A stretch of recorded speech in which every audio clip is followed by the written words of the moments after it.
visiem svētkiem, ko sirdī nesam, lai šo ikvienu 50 esam dzīvojuši pēc citas valsts utopiski noteiktās kārtības.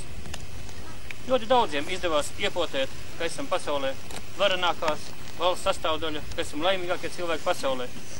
Bet lielākā tautas daļa sirdī nesa Latvijas valsts ideju. Šodien nevajadzētu aizmirst, ka pirms 5 gadiem mēs sākām cīnīties par brīvību, par iespēju latviešu tautai izdzīvot. Tagad redzam, ka ir bijis pēdējais laiks šā lietā kaut ko darīt, un tas ir izdevies. Daudz grūtāk ir izsināt ekonomiskās un sociālās problēmas. Varam gausties par nepareiziem likumiem, par pārdūšos valdību, bet nevajag aizmirst arī pašiem sevi.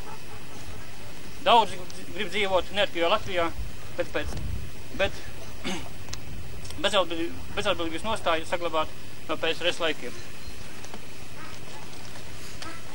Šodien atcerēsimies mūsu vectēvus un ņemsim piemēru no viņu dzīvo talkām, no apņēmības gādāt par savu bērnu nākotni, no apņēmības stiprināt Latvijas valsti.